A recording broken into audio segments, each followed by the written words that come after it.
હવામાન વિભાગ દ્વારા વીકેન્ડ દરમિયાન કચ્છ જિલ્લામાં ભારે વરસાદના ઓરેન્જ એલર્ટ વચ્ચે મેઘરાજાએ સમગ્ર અબડાસા, વાગડ અને મધ્ય કચ્છ પંથકમાં મન મૂકીને મહેર કરી છે. ગઈકાલે સાંજથી રાપર, ભચાઉ, ગાંધીધામ અને અંજાર પંથકથી પ્રવેશેલા વરસાદી માહોલે આજે શનિવારે વહેલી સવારથી જિલ્લા મથક ભુજ તેમજ મુન્દ્રા અને માંડવી પંથકને ઘેરી લીધો હતો. સમગ્ર સરહદી જિલ્લામાં ક્યાંક ધોધમાર તો ક્યાંક ધીમી ધારે વરસતા વરસાદના કારણે લાંબા સમયથી ચાલી આવતી બફારાની સ્થિતિમાંથી લોકોને મુક્તિ મળી છે. આ સાથે જ નદી, નાળા અને તળાવોમાં નવા નીરની આવક થતા ખેડૂતો તેમજ પશુપાલકોમાં ખુશાલીની લહેર ફરી વળી છે. ભુજના હમીરસર તળાવમાં નવા નીરની આવક થતા મોટા બંધ પર લોકો એકઠા થયા હતા. હમીરસરના કાંઠે મેળા જેવો માહોલ જોવા મળ્યો હતો. આજે શનિવારે વહેલી સવારથી જ ભુજ શહેરમાં વરસાદી જોર વધવા લાગ્યું હતું. વરસાદના કારણે ભુજના મુખ્ય માર્ગો તેમજ નીચાણવાળા વિસ્તારો જળબંબાકાર થઈ ગયા હતા, જેના લીધે વાહન ચાલકો અને રાહદારીઓને ભારે મુશ્કેલીનો સામનો કરવો પડ્યો હતો.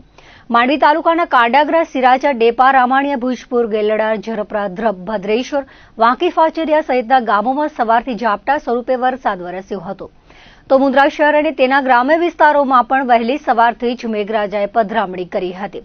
શનિવારની સવારે શાળાએ જતા બાળકો અને વાલીઓ વરસાદમાં પલળતા નજરે પડ્યા હતા. વરસાદના કારણે મુન્દ્રાના ખારવા ચોક વિસ્તારમાં ચામુંડા માતાજી મંદિર સામેના માર્ગ પર ભૂવો પડી જવાની ઘટના પણ બની હતી, જ્યાંથી સતત શાળાના વિદ્યાર્થીઓ પસાર થઈ રહ્યા હોવાથી સુરક્ષા સામે પ્રશ્નો ઉભા થયા હતા.